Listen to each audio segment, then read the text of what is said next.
Assalamualaikum warahmatullahi wabarakatuh.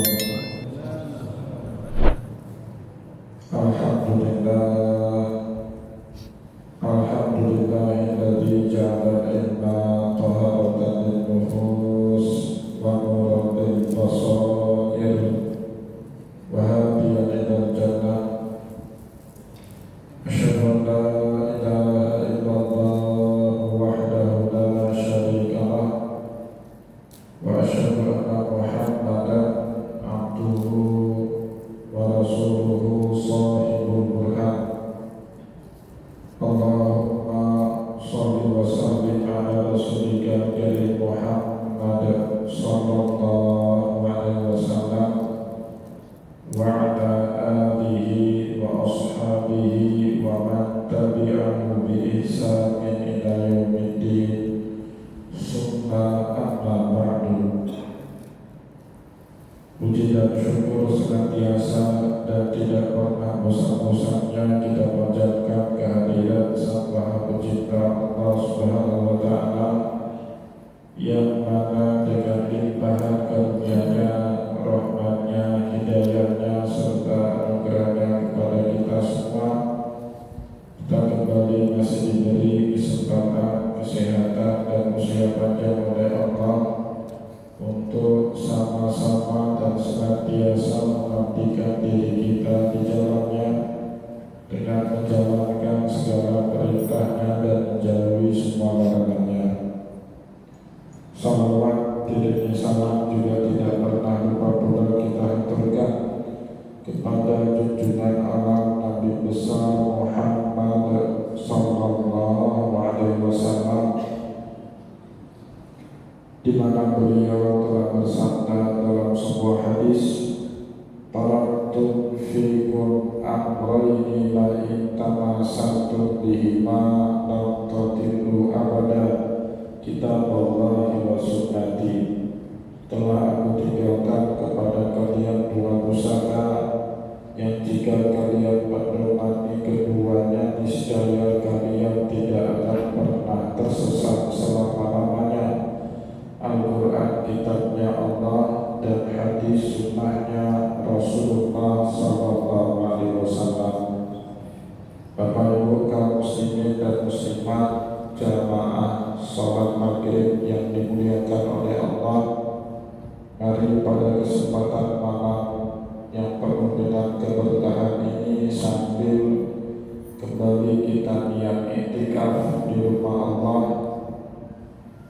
dan juga sambil kita menunggu datangnya pelaksanaan sholat isya berjamaah, mari sama-sama kita kembali melanjutkan pengajian hadis kita dengan kitab Fathul Bari Bisyarh Sahih Bukhari karya Imam Ibnu Hajar Al-Asqalani rahimahullahu ta'ala.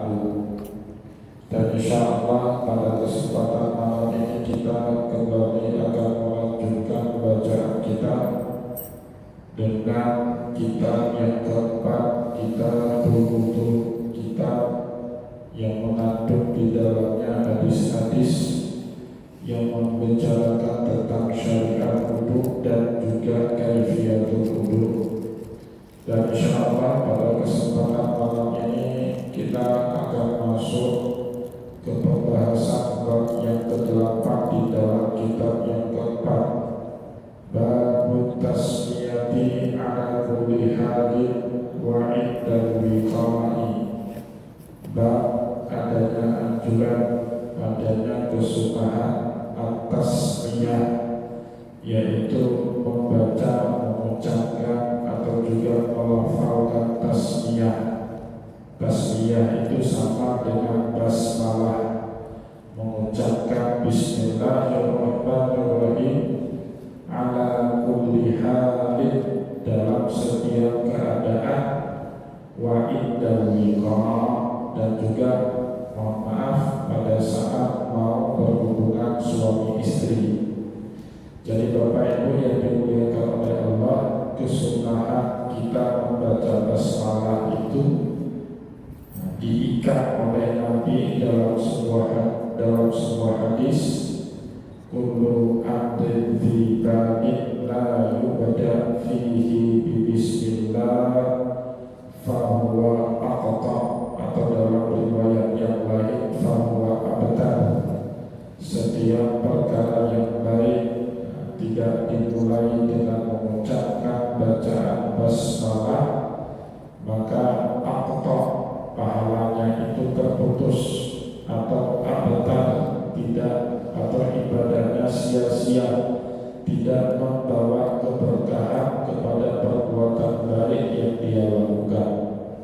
Maka oleh sebab itu Bapak Ibu, semua perkara baik dengan urusan agama kita maupun dengan urusan akhirat kita di dalam syariat Islam dianjurkan, disunahkan sebelum kita mulai, terlebih dahulu kita baca basmalah atau kita mengucapkan tasmiyah. Disebut tasmiyah karena di dalamnya kita menyebut nama Allah Subhanahu wa Ta'ala.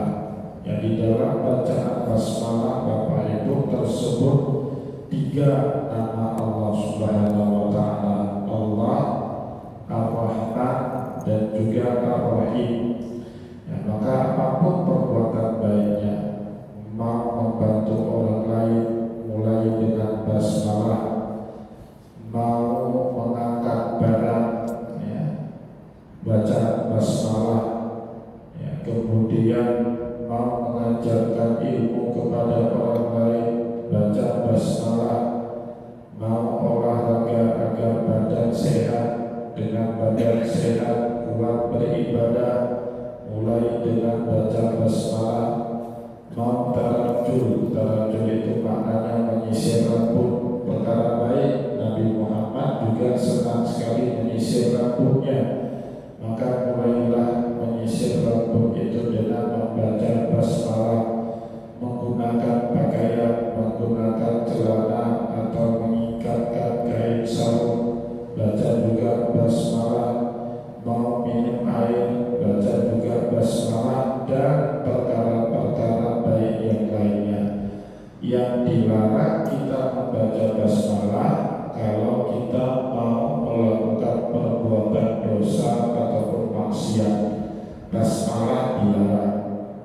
Bapak Ibu jangan pernah nempel orang Bismillahirrahmanirrahim, jangan. Nah, perkara buruk itu ya, tidak etis. Atau Bapak Ibu mau tanda tangan dalam satu berkas proyek yang isinya banyak markupnya, Bapak Ibu tanda tangan itu dengan Bismillahirrahmanirrahim, padahal tipu-tipu itu berkas, itu tidak boleh. Jadi setiap perkara perbuatan dosa dan juga maksiat dilarang di dalam syariat. Kita mulai perbuatan tersebut dengan bismillah atau dengan basmalah. Bapak Ibu yang dimuliakan oleh Allah, kata Imam Al-Bukhari di dalam bab ke-8 ini, ala kulli halin, dalam semua keadaan kita sudah mengucapkan basmalah. Diikat oleh Imam Ibnu Hajar Al-Asqalani yang dimaksud ala kulli halin di sini ala kulli halil khair, dalam semua keadaan dan perkara yang baik. Nah, jadi perkara yang dilarang, perbuatan dosa dan maksiat, tidak masuk dalam kategori ala kulli halin yang dimaksudkan di sini oleh Imam Al-Bukhari. Bahkan juga Imam Bukhari mengatakan wa inda wiqa, sampai-sampai sebelum berhubungan badan kita juga disunahkan mengucapkan basmalah. Nah, jadi kadang-kadang Bapak Ibu basmalah itu dilafalkan oleh Rasulullah dengan doa yang lain. Jadi menjadi satu paket doa. Bismillah itu dengan doa-doa dalam perbuatan tertentu. Ya, misalnya mohon maaf pada saat kita mau berhubungan badan, nah, doanya Bismillah Allahumma jannibna syaitan wa jannibna syaitana mimma razaqtana. Nah, ada kata basmalah, tapi basmalah di situ digabung dengan doa sebelum kita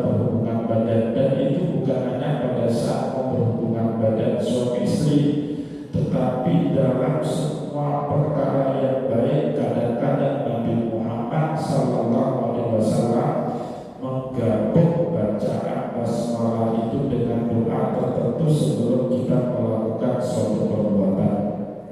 Contoh Bapak Ibu, pada saat kita mau berkendara, mau menunggangi kendaraan kita, bawa mobil atau bawa motor atau mau naik sepeda, itu kita disunahkan oleh Rasulullah membaca doa, di mana doa kita berkendara itu digabung dengan basmalah. Bismillahirrahmanirrahim wa mursaha inna rabbi laghafurur rahim. Walaupun doa berkendara itu banyaknya, versinya itu tidak juga banyak, tapi salah satu doa sebelum kita berkendara yang diajarkan oleh Rasulullah itu pakai basmalah Bapak Ibu. Bismillahirrahmanirrahim, dengan nama Allah kami berlayar. Itu sebenarnya doanya Nabiullah Nuh alaihi salam ya, pada saat beliau ingin diselamatkan oleh Allah dari banjir besar dengan sebuah bahtera. Nabiullah Nuh alaihi salam dan 80-an pengikutnya diperintahkan sama Allah untuk naik ke dalam bahtera itu. Tiba-tiba saja wafarat tanur ya, farat tanur itu dari pori-pori dalam muka bumi ini Bapak Ibu tiba-tiba memuncratkan air, volumenya deras sekali, bahkan tak lama kemudian turun juga hujan yang sangat deras dari langit. Dalam waktu singkat hampir seluruh permukaan bumi itu dibanjiri oleh air bah. Dalam keadaan itulah Allah mewahyukan kepada Nabiullah Nuh alaihissalam untuk berdoa, Bismillahirrahmanirrahim, dengan nama Allah kami berlayar, wa mursaha, dengan nama Allah juga kami berlayar dan sampai dengan selamat pada tujuan. Inna rabbaka laghafurur rahim, karena sesungguhnya Tuhan kita itu Maha Pengampun lagi Maha Penyayang. Itu salah satu doa saat kita mau berkendara. Termasuk juga doa Subhanalladzi sakharana hadza wa ma kunna lahu muqrinin wa inna ila rabbina lamunqalibun. Atau doa kalau mau lengkap lagi Bapak Ibu mau melakukan perjalanan jauh, tambah satu doa lagi, Allahumma inna nas'aluka fi safarina hadzal birra wa taqwa wa minal a'mali ma tarda. Allahumma hawwin 'alaina fi safarina hadzal watwi anna buda.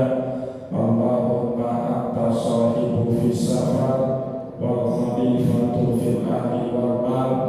Allahumma inna na'udzubika min wa'tha'is safar wa ka'abatil matar wa su'il muqalabi fil ahli wal mal. Boleh dibaca tiga-tiga sekaligus. Tetapi yang mau kita jelaskan Bapak Ibu, di dalam doa tadi Rasulullah mengibukan di awal doa dengan kalimat basmalah, Bismillahirrahmanirrahim wa mursaha inna rabbi laghafurur rahim. Atau pada saat kita mau masuk ke dalam sebuah rumah, selain etikanya kita mengucapkan salam kepada orang yang ada di dalam rumah, apakah itu rumah kita atau kalau rumah orang lain, bahkan wajib Bapak Ibu ya, kita di dalam masuk tadkhulu buyutan hatta tastanisu wa tusallimu ala ahliha. Jangan pernah masuk rumah orang sampai istighnas. Istighnas itu Bapak Ibu kita rasa-rasa ini waktu berkunjung cocok atau tidak. Jangan jam 12 malam bertamu ke rumah orang. Itu istighnasnya gak ada.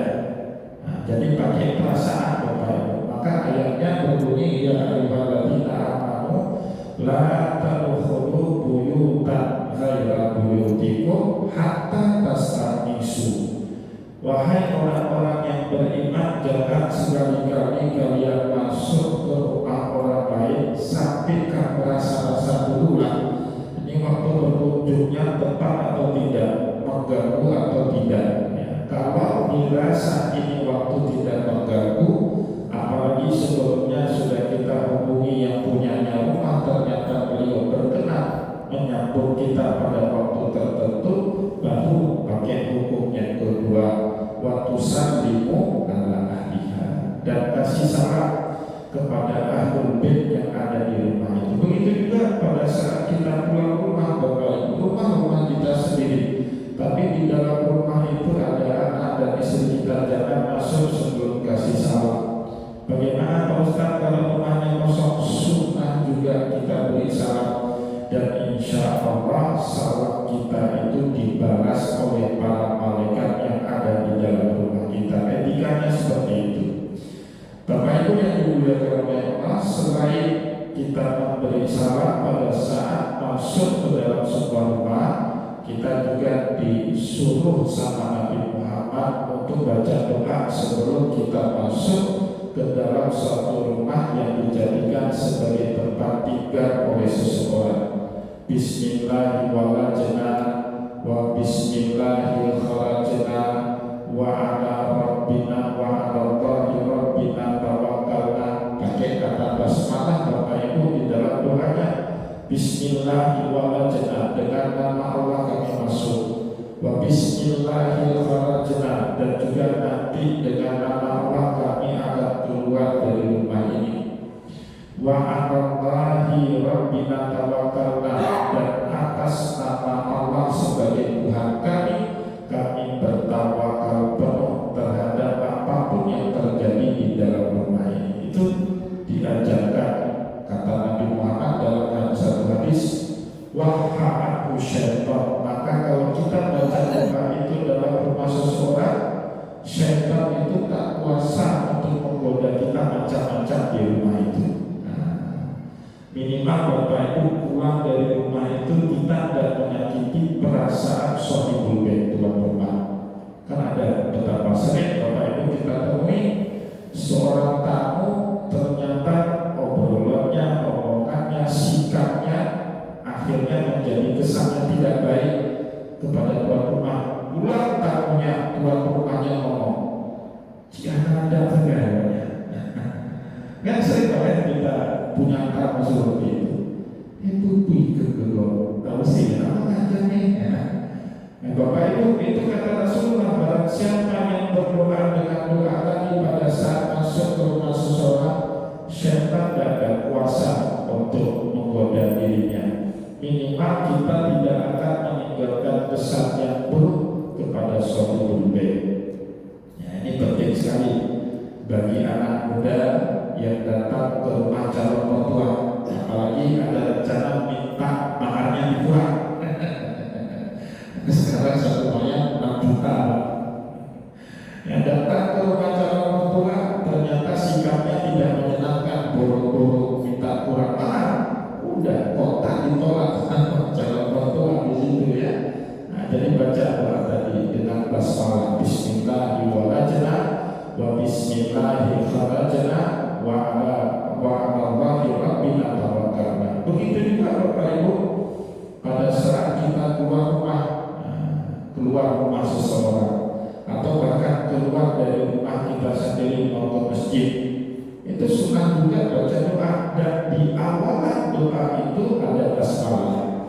Bismillahirrahmanirrahim tawakkaltu ya wala haula wala quwwata illa billahil aliyyil azim. Dengan nama Allah aku bertawakal. Kata Rasulullah, bagi siapa saja yang keluar dari rumahnya untuk maksud dan tujuan yang baik, dan dia kemudian membaca doa tadi, Bismillahirrahmanirrahim tawakkaltu wala haula wala quwwata illa billahil aliyyil azim, kalaupun dia kecelakaan meninggal dalam perjalanan, dia akan meninggal dan dihitung sebagai orang yang meninggal mendapatkan pahala syahid. Bismillah itu berkah. Bismillah itu membawa banyak berkah. Terlihat ringan, tapi kalau kita baca berkah. Betul kalau sabda Nabi Muhammad tadi, kullu abdin tibain la yubda fihi bismillah fahuwa abtar. Hilang keberkahan setiap perkara yang baik kita lakukan tidak dimulai dengan basmalah. Ya. Apalagi sebelum tidur, ya kan?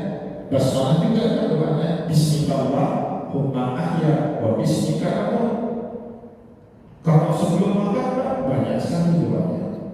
Doa yang paling banyak versinya itu doa yang berkaitan dengan makan, Bapak Ibu. Banyak sekali. Tentu kita paling tahu, paling populer Allahumma barik lana. Tidak ada basmalah di situ. Tapi itu bukan satu-satunya doa sebelum makan. Allahumma barik lana fima razaqtana wa qina adzabannar.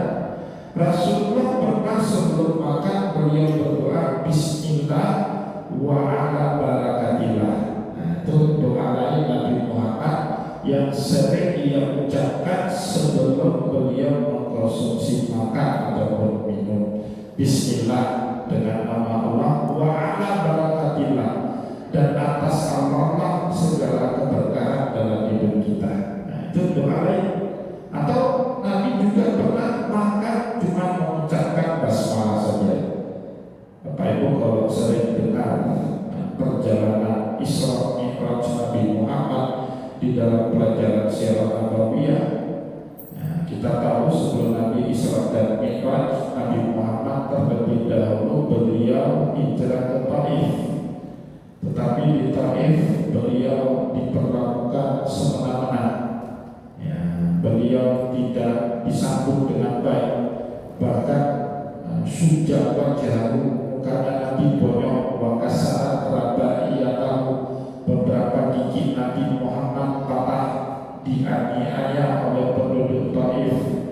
Dalam keadaan prihatin seperti itu, ada dua orang kembar, Uqbah dan Syaibah, sayang, kasihan.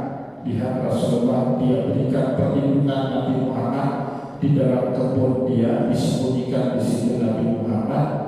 Dan kemudian Uqbah dan Syaibah itu meminta hamba sahayanya yang bernama Adas.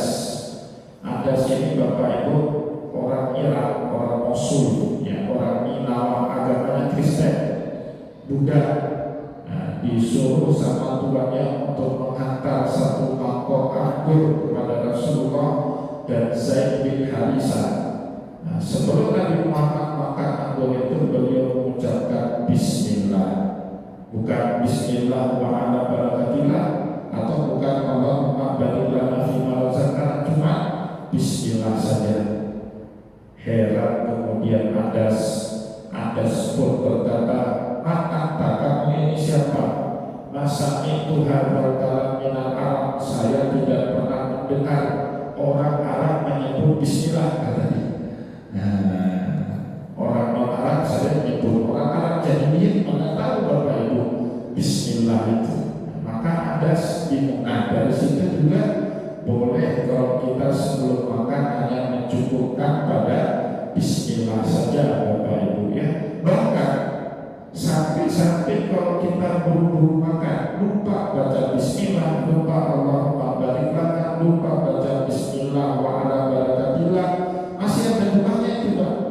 Bismillah fi awalihi wa akhirihi, masih ada doanya itu yang berkaitan sebelum makan dengan nama Allah, baik di awal maupun di akhir. Lupa kita baca Bismillah tadi sebelum makan, maka saat kita sedang makan pun masih sunnah kita membaca doa Bismillah fi awalihi wa akhirihi.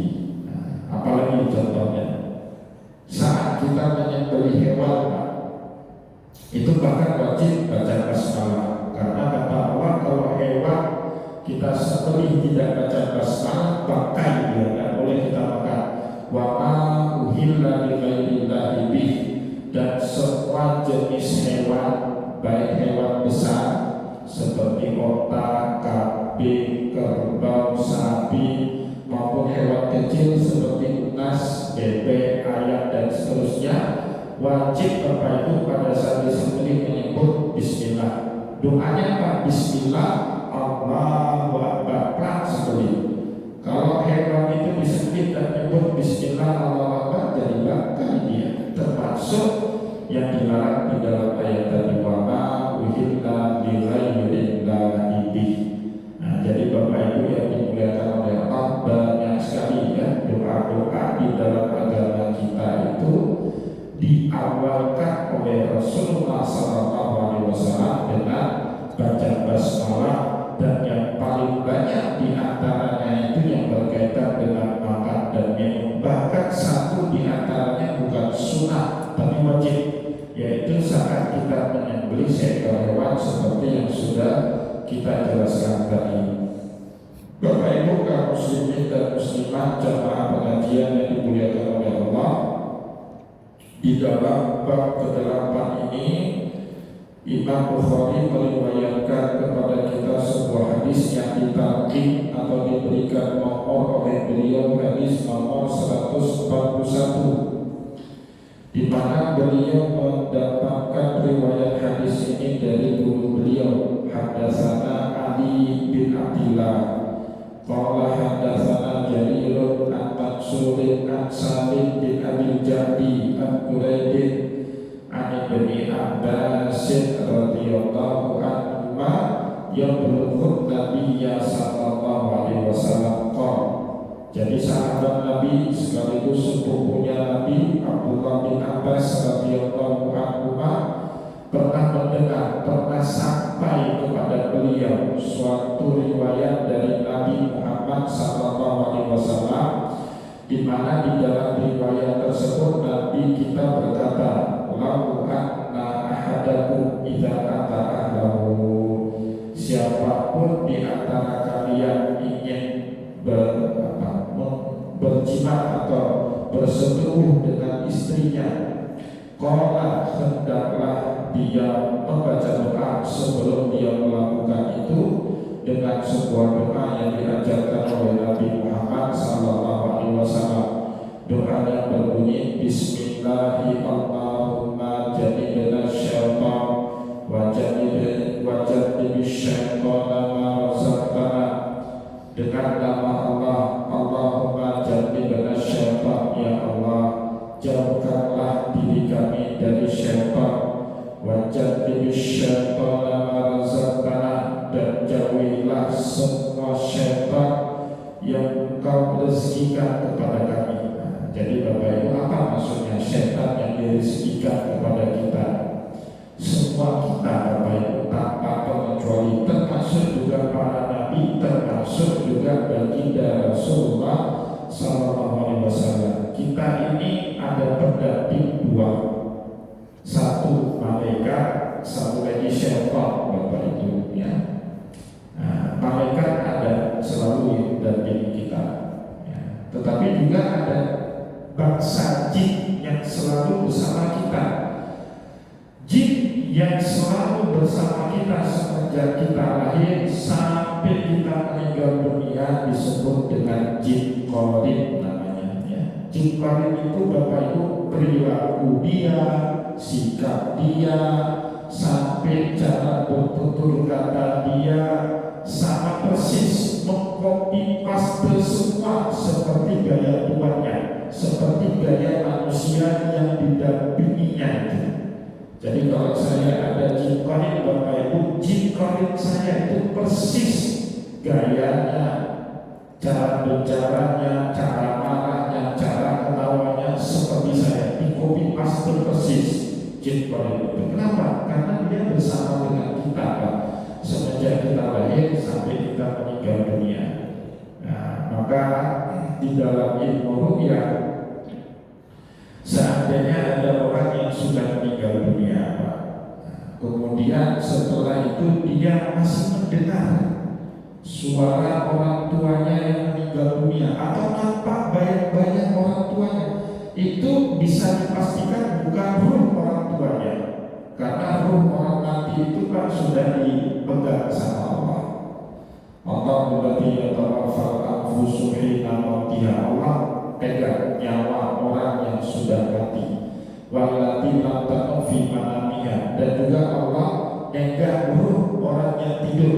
Saat orang yang masih hidup, saat dia tidur, ruhnya dipegang sama Allah. Fayursilul ukhra, tetapi bedanya orang mati itu tidak dikirim lagi, tetapi orang hidup itu ruhnya dikembalikan pada saat dia terjaga terbangun dari tidurnya. Itu bedanya.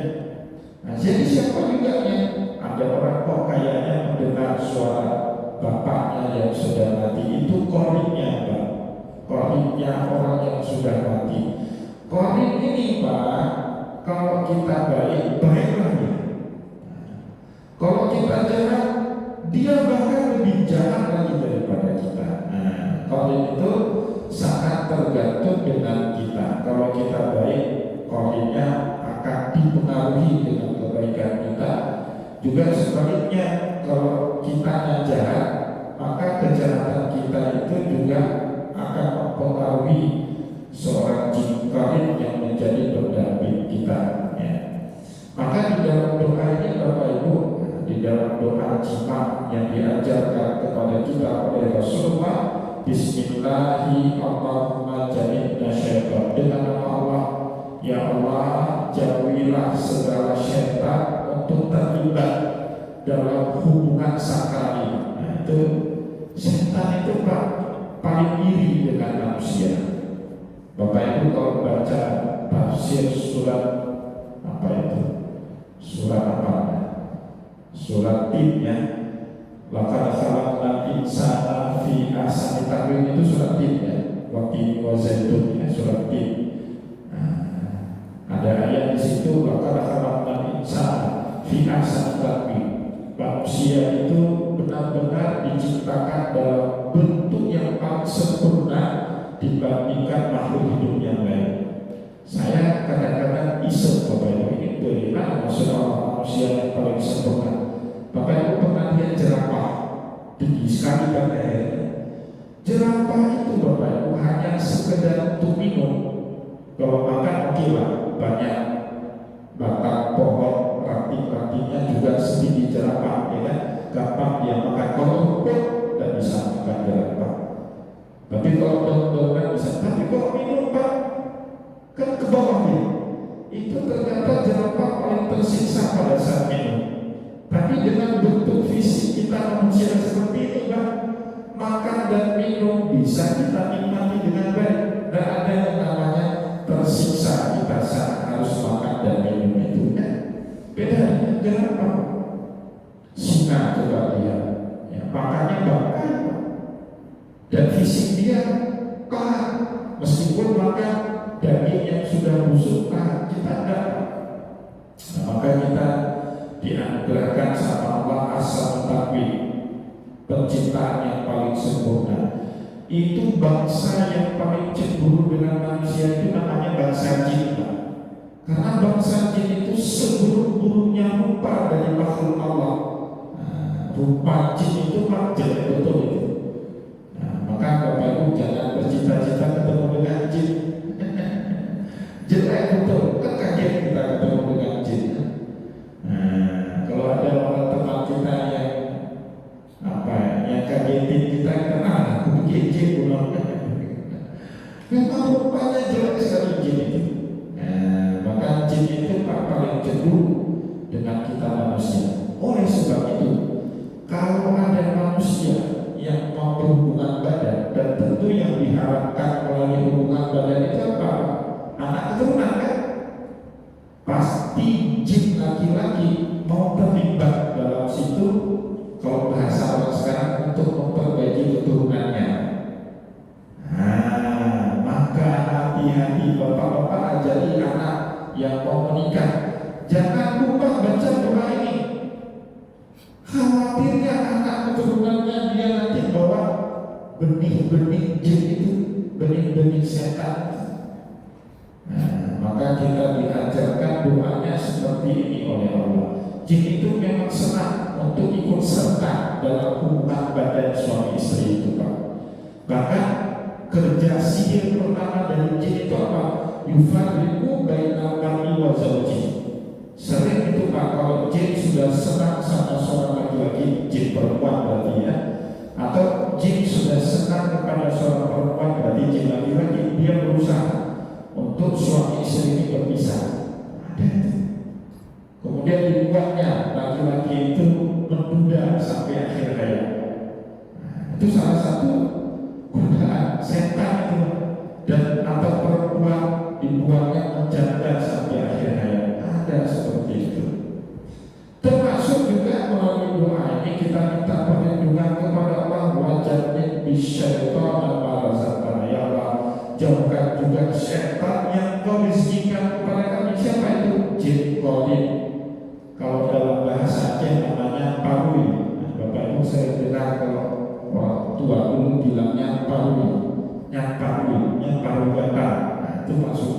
jin kain kita, semua kita ada itu punya jin kain itu atau jin palu.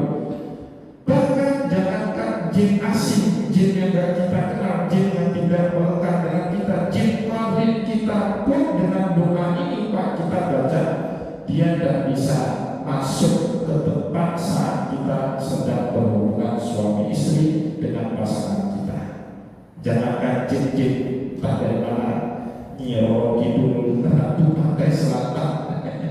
Jangankan itu Pak, kalau kita saja kalau sudah baca doa ini tidak bisa mendekatkan, dan bisa terlibat dia dalam perhubungan suami istri antara dua pasangan, ya, antara seorang suami dengan istri.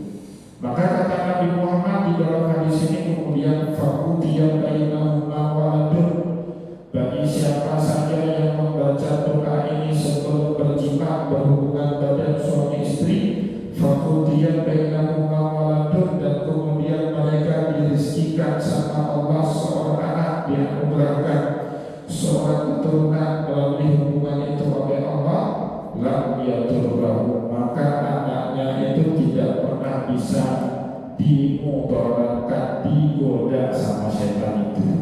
Setan itu cari lagi dia. Nah ini ada salah saya sama anak itu. Maka jangan heran Pak, sekarang banyak anak-anak setan. Nikah tak di mana-mana nikahnya itu ya. Banyak anak setan juga. Makin dengar azan, volume TV makin dikencangin, itu anak setan itu. Ya, makin dengar suara azan, makin dengar musik, gak tahu dia sholat, gak tahu berbakti kepada orang tua, anak setan itu kan. Tapi kalau orang tuanya minimal tahu membaca doa ini, maka janji Nabi Muhammad di dalam hadis sahih, faqudiya bainahuma waladun lam yadurrahu. Dia tidak akan pernah dimudaratkan anak yang dilahirkan dari hasil hubungan yang sebelumnya kedua orang tuanya sama-sama membaca doa tadi. Bapak Ibu yang dimuliakan oleh Allah, ini bahkan tentang wudhu. Kenapa kok ada pembahasan masalah jima? Nah, hadisnya mau dipakai ini Pak, sebagaimana basmalah itu dianjurkan untuk dibaca saat sebelum kita mau jima, begitu juga sebelum kita berwudu, kita juga sunnah membaca basmalah. Ya, mulailah wudu kita itu dengan basmalah. Bapak Ibu kaum muslimin dan muslimat jamaah pengajian yang dimuliakan oleh Allah. Nah, di sini Imam Ibnu Hajar Al-Asqalani satu lagi menjelaskan kepada kita supaya kita tidak salah paham ya.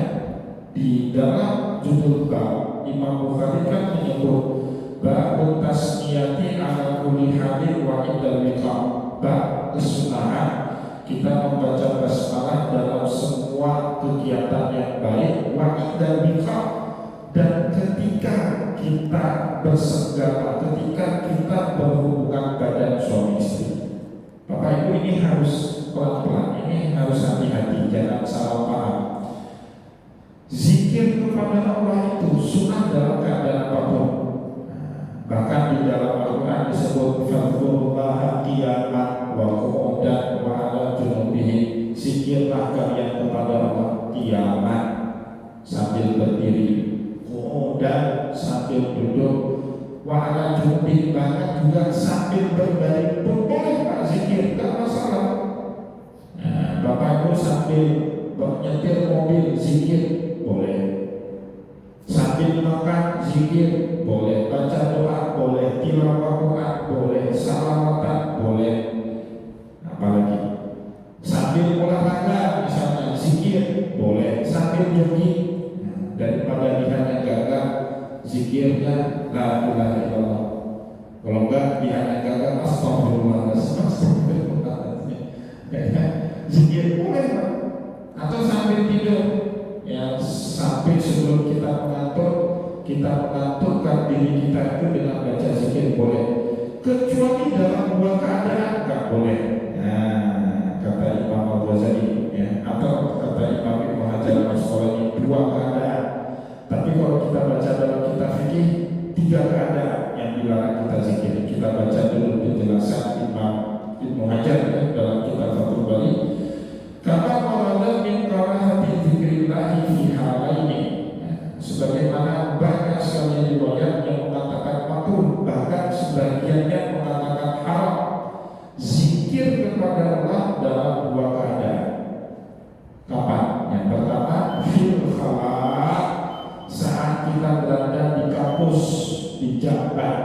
Ini hati-hati Pak.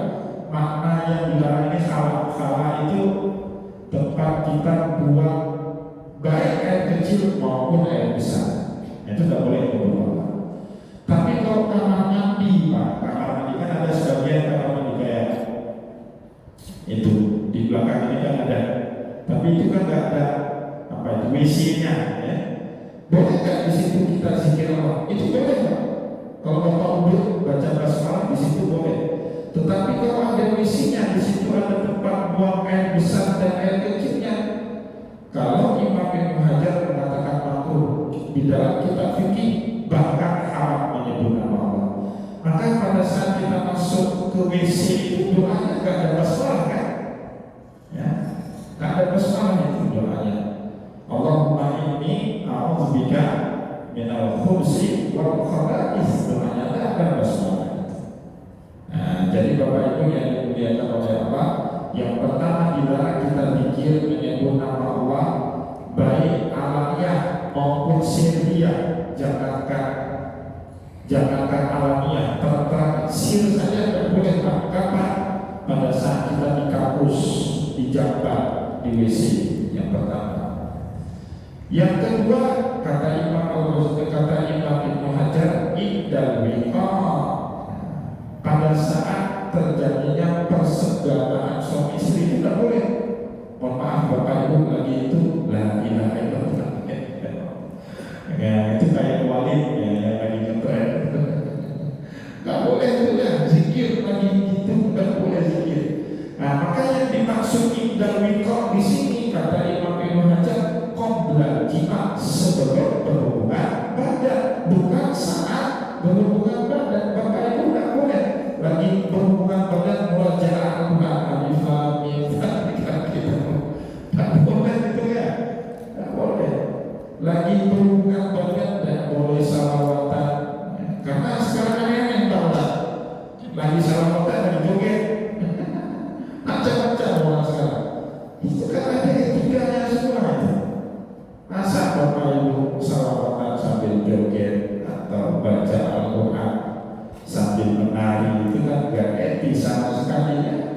Itu juga lagi jima, tak boleh zikir, tak boleh baca Quran, tak boleh salawatan. Nah itu dibakar. Nah ditambahi satu lagi di dalam kitab fikih, pada saat kita sedang berhadas besar ya, bagi laki-laki berarti pada saat dia junub, bagi perempuan berarti pada saat haid, nifas atau darah wiladah. Itu kalau istihadah boleh ya, karena istihadah itu darah penyakit bukan darah normal ya. Kalau istihadah boleh, perempuan baca Quran, zikir, bahkan juga sholat boleh ya. Itu tiga keadaan Bapak Ibu tidak diizinkan kita menyebut nama Allah, baca Quran, salawatan dan seterusnya. Maka yang dimaksud sama Imam Bukhari inda wiqah di sini bukan baca doa itu saat berhubungan badan, tapi sebelum terjadinya hubungan badan itu ya. Semoga Bapak Ibu yang dimuliakan oleh Allah, apa yang telah kita sampaikan pada kesempatan malam ini bermanfaat kepada kita semua. Saya juga mohon maaf jika ada yang tidak berkenan.